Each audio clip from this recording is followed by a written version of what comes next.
Eu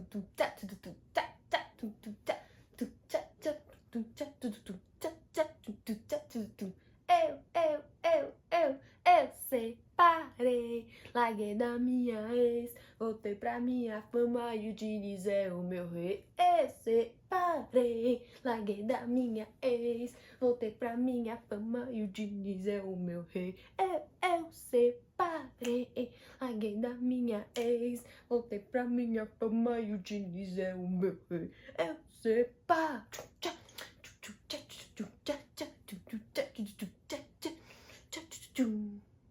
Oi, amigos, tudo bom? Você tá aqui pela primeira vez, não esquece, deixa seu like, se inscreve no canal, vem fazer parte da família Imparcialmente Cientista. E essa abertura foi um breve trecho para o Sr. Cuca, que está assistindo esse vídeo com certeza, mas que a mais certeza do que ele está vendo nesse vídeo é que ele assistiu ao Santos fazendo 2 golzinhos no Galo, nosso ex, um beijo pro nosso ex, que a gente separou do nosso ex, né? E o Diniz é o nosso rei. Acho que é isso que eu quero passar pra vocês nesse vídeo. É claro que tudo que eu falo nesse vídeo, daqui a uma rodada eu posso mudar completamente. Por isso que é bonito a nossa liberdade de expressão, que hoje eu posso falar pra vocês algo e amanhã eu posso estar totalmente dramática falando que esse time vai cair. Porque sabe qual é o nome disso? Santos Futebol Clube. A gente nunca sabe o que vai acontecer na próxima partida, então a gente tem que exaltar os pontos, ficar preocupado, claro, com as dificuldades, mas aí, uma beijoca pro nosso Cuca. E é claro, né, que o torcedor santista já sabe qual vai ser o próximo técnico do Galo, até porque tudo que o Santos faz, o Galo tenta copiar, coloca um pouquinho mais de dinheiro e vê se dá certo. Não deu certo com o Sampaoli, não está dando certo com o Cuca. Vamos ver aqui daqui a uns 2 anos como que será Fernando Diniz no Atlético Mineiro. Bom, vamos aos pontos dessa partida, né? Bem relevante, um Santos que vem com uma dificuldade enorme no meio de campo, um meio de campo que finalmente estava começando a se ajustar.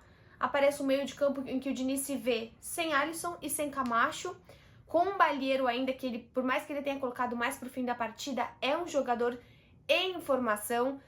Acho que assim, também a função de primeiro volante, é claro que assim, o Sandri jogava muito bem de segundo volante, mas a função de primeiro volante talvez seja necessário ser um cara mais experiente, com mais corpo. O Balieiro ainda tende muito a ganhar esse corpo, a realmente conseguir nos embates, ser alguém mais forte, ser alguém também que consiga ajudar mais na marcação. Acho o Balieiro às vezes um pouco perdido ainda, ele é muito jovem, mas o Diniz hoje se viu num problema gigantesco, porque no gol, se você não tem o John, você tem o João Paulo e vice-versa.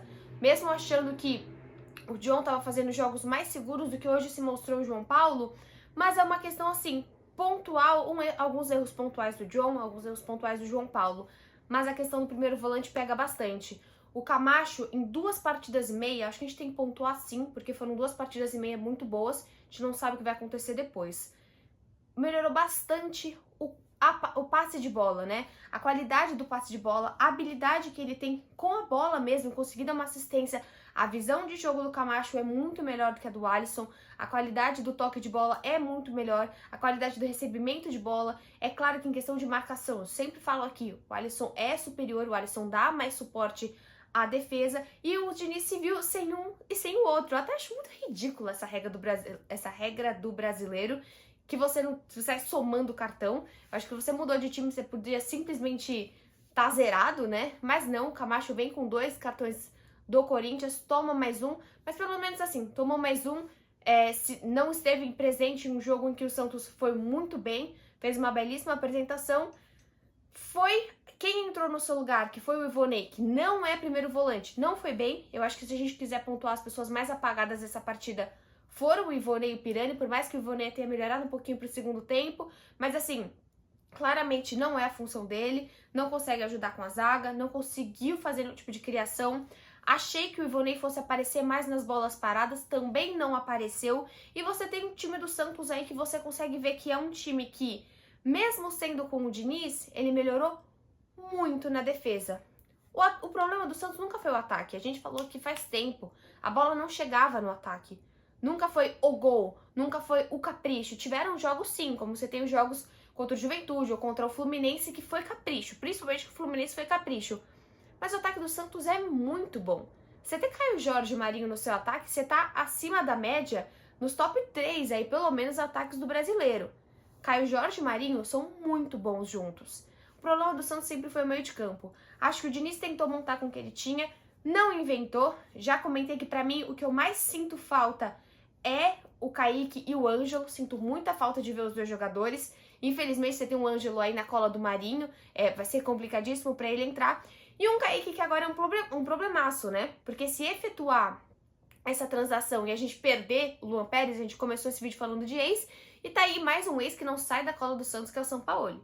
Porque toda hora, independente de onde vá, ele quer mostrar o seu poder financeiro, ele quer quebrar algum time, e ele vai aí pedir o Luan Pérez também. A gente viu também o que ele fez pedindo o Gerson, né? Que foi uma bolada aí pro Flamengo. Mas esse pedido do Luan Pérez lasca bastante o Santos na zaga. Porque o Kaique joga do mesmo lado do Luan Pérez, assim como o Danilo. Então você vai ter o Luiz de um lado e o único cara que poderia entrar no lugar do Luan nesse momento seria o Alex, que às vezes que ele entrou não foi tão bem. Acho que também o Santos tem que lembrar do Wagner Leonardo. O Náutico tá fazendo uma campanha brilhante na Série B e como é um empréstimo, dá pra você ir lá e falar toque-toque, vem pro Santos e o cara vai aceitar porque a visibilidade de um Santos Futebol Clube é maior que de um Náutico. E ele vem bem no Náutico, é titular, faz boas partidas, até porque o Náutico é o primeiro colocado aí da Série B. Então tem algumas possibilidades, mas o Santos vai sofrer bastante com a partida do Luan Pérez, se ele se efetuar, ele realmente se for. Na zaga, o Santos foi muito bem hoje. Luiz Felipe fez um jogo bom, não falhou igual a última partida, foi sólido e foi um cara que, mesmo com o passe de bola, mesmo com um jogo um pouco mais inseguro do João Paulo, ele tá indo bem nas bolas aéreas. Eu acho que é esse o grande diferencial do Luiz Felipe. Até o Diniz disse, né, porque o Kaique é um pouco mais baixo. Então o Luiz Felipe tá sendo efetivo na proposta do próprio Diniz, que é conseguir ganhar nas bolas aéreas, e tá conseguindo. Poxa, ainda bem que não jogou o Nacho, né? A gente tem que pontuar que o Atlético tava cheio de desfalques. Mas assim, você tem um Hulk que tá jogando muito bem. Você tem um Arana também jogando muito bem. O time do Atlético é muito organizado. Inúmeros nomes, né? Cheio de reforços a todo momento. Mas é um time que se prontifica a jogar um futebol muito claro. E hoje não conseguiu efetuar. É claro que depois do primeiro gol do Santos, o Atlético cresceu, foi um jogo bem equilibrado, tá? Eu não tô falando que o Santos foi muito melhor que o Atlético, não. Foi um jogo equilibrado e controlado pelo Santos. Porque soube receber o Atlético, soube parar o Atlético. Não foi um jogo só de um time. O Atlético é um bom time. Nas laterais você tem o Felipe Jonathan regular, burocrático, jogando futebolzinho, às vezes um pouco melhor, um pouco pior, mas assim, nada muito excepcional. Não sei por que o raios do Moraes não entra. Do outro lado você tem um Pará que tirou uma bola ótima, uma baita chance que até tomou na canela, coitado, uma baita chance do Galo. O Pará fez uma partida, assim, ele tá fazendo, quando o Pará faz boas partidas, ele acaba crescendo muito na marcação. Muito mais aí do que possibilidades pro ataque. E foi o que aconteceu com a entrada do Maddison. Eu não tô falando que você vai entrar com o Maddison é a salvação, porque o Maddison é uma pessoa muito mais desequilibrada e desconcentrada em questão de marcação. Mas, cara, o segundo gol do Santos, isso é muito engraçado. Você olha o São Paulo e você olha o Galo, o Santos conseguiu marcar os seus 2 segundos gols exatamente por algo que as pessoas esperam que o Santos erre. Então você tem um erro de saída de bola e um baita de um contra-ataque. São duas coisas que o futebol do Diniz propõe muito que isso aconteça. E o Santos não tá deixando que aconteça e tá conseguindo jogar exatamente no erro do adversário. O Santos faz um segundo gol com tchau de Marcos Guilherme, nosso relâmpago Marquinhos, que é incrível ver esse menino jogar, porque diferente do Camacho, não são 2 jogos e meio, são quase 10 jogos já pelo Santos, e hoje ele foi o melhor da partida. Então você tem um Caio que é muito importante taticamente, mas você tem um Marcos que tá aparecendo pra caramba, que corre, que não tem mais a velocidade que o Marinho, não tem mais a velocidade que o Marinho tinha. Por questão de idade, por questão de competência, por outras milhares de questões. O ataque do Santos tá muito bem postado. E assim, você colocou o Maddison, aquele pique que o Maddison dá é brilhante. E não pode esquecer do Giamota. Giamota fez mais uma partida muito boa, muito simples, muito coerente, fez um puta de um golaço. É um time que assim, você olha, pô, mas tá indo embora o Luan Pérez e também algumas especulações sobre o Giamota, você não quer mais que o Giamota vá embora. Eu sempre fui uma grande defensora do Giamota, mas como vocês bem sabem, eu defendo todo mundo nesse canal, realmente eu passo pano pra todo mundo no Santos. E quando você olha as substituições, um Sanches entrando de maneira brilhante, devemos pontuar um Sanches entrando com o Pará ainda em campo, recebendo a faixa de capitão. Isso pra mim é brilhante, assim, eu sou apaixonada pelo Sanches, ele tem postura de capitão, ele tem liderança, ele tem o perfil, ele sabe fazer a catimba, ele sabe cair, ele sabe pedir falta, o Sanches é um baita de um jogador. E eu não poderia estar mais feliz em tê-lo de volta, ainda mais jogando contra o Galo, que é um time que tá entalado, assim, porque acaba sendo esse time, né?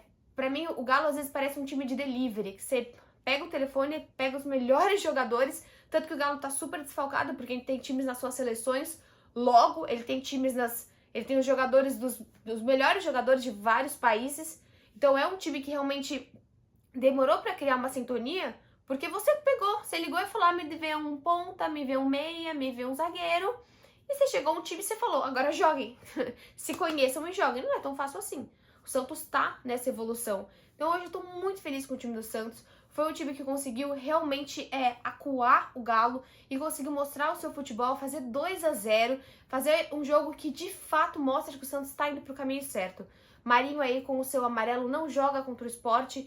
Esperamos também que o Santos mostre a mesma postura contra o Sport, não mostre a postura que mostrou contra o Juventude. O Santos tem aí adiante um confronto dificílimo lá pro dia 15, mais ou menos, contra o Independente, mas pro fim do mês também tem os jogos da Copa do Brasil. Não dá pra desmerecer, a gente nem pode desmerecer um Juazeirense, porque é sempre muito complicado esses jogos que para esses times de menor infraestrutura valem tudo ou nada. Mas eu tô extremamente feliz com esse time. O Marcos Guilherme merece muito, o nosso relâmpago Marquinhos. A zaga tá indo bem. Você tem um meio de campo se entendendo e você pensa, poxa, o Santos foi bem sem o Camacho, sem o Alisson. Pensar numa volta completa desse time pro final de semana, pro meio de semana, quando o Santista tá animado pro próximo jogo, é porque realmente o Santos fez uma boa partida.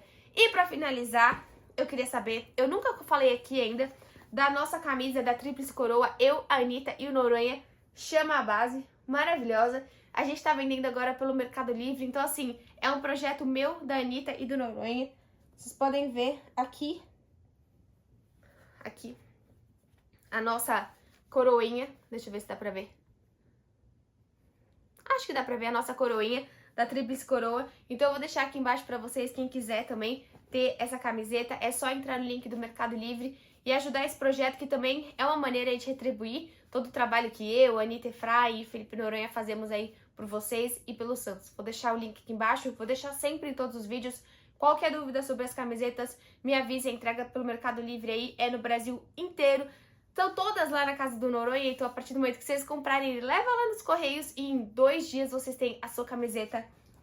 Chama a base que ela vem. Vejo vocês no próximo vídeo. Tchau!